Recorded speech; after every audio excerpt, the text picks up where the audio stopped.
We bought the beach house 8 years ago on a whim, after a weekend drive down the coast turned into something more. It was a weathered 1940s cottage, peeling pale blue paint, white shutters that stuck in the humidity, a porch swing that creaked like it was telling old stories. The realtor called it fixer-upper charm. She called it perfect. I just saw the way her eyes lit up when the ocean wind hit her face on the deck, and I wrote the check. She named it our forever place that same night over cheap takeout pizza on the bare wood floor.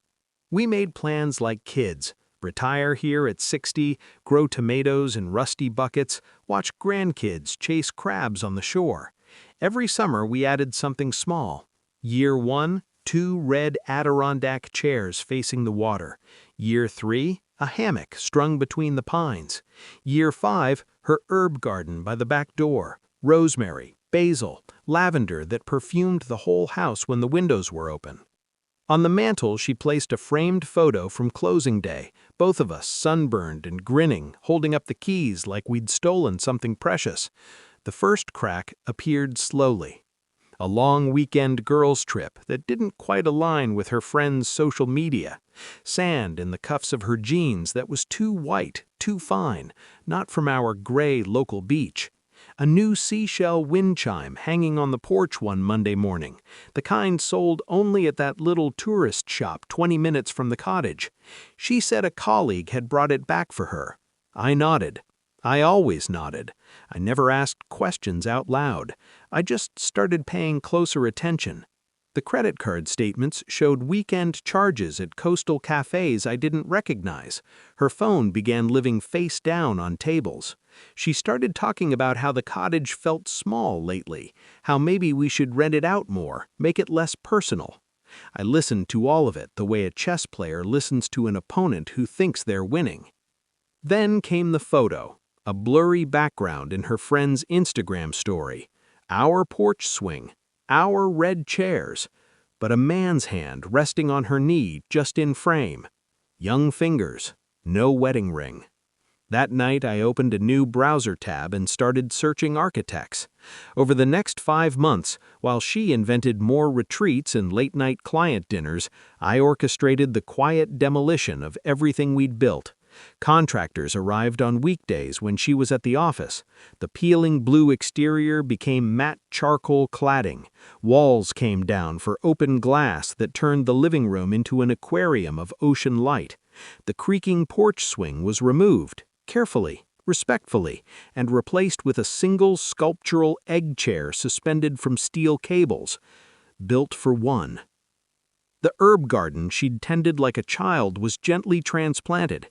Every rosemary bush, every lavender stalk went to a private greenhouse I purchased an hour inland.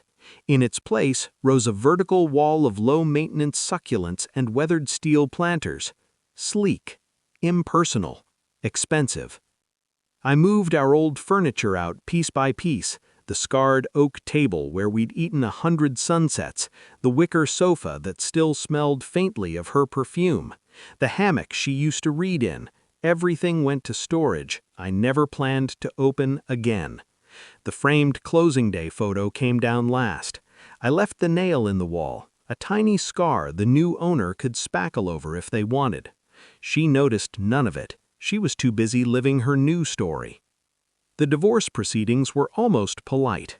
We sat across from each other in neutral conference rooms, voices low, lawyers translating emotion into percentages. When the beach house came up, she asked for half the original appraised value, the number from 2 years ago, before any changes. Her lawyer argued it was marital property improved jointly. My lawyer slid across updated photos and invoices showing every renovation paid from my separate inheritance account. Perfectly legal, perfectly documented. She got her check. I kept the deed. 3 weeks after the judge's signature dried, I mailed her a single postcard from the cottage. No handwritten note, just a professional drone photograph of the transformed house at golden hour. Razor-sharp lines, empty rooftop deck with the new plunge pool reflecting sky, the single hanging chair swaying in the breeze like it was waiting for no one. I knew she'd recognize every altered angle, every missing memory. She drove down the following weekend. I wasn't there, but the security camera caught it. Her car slowing on the road, window down, staring up at the glass fortress that used to be ours. The new gate code denied her. From a distance, she could see inside, bare surfaces, no curtains, no photos, no trace of the life she'd helped imagine, just clean light and the sound of waves that now belonged only to the house.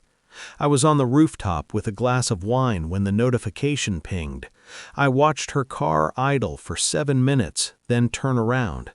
Now, some evenings, I sit in that single hanging chair and watch the sun drop into the water. The air smells of salt and new wood, nothing else. No rosemary on the breeze, no laughter echoing from old photos. The silence isn't empty, it's full of choices made quietly, consequences delivered without a raised voice. Some dreams aren't meant to be shared forever. Some places only become truly yours when no one else is allowed to remember them with you.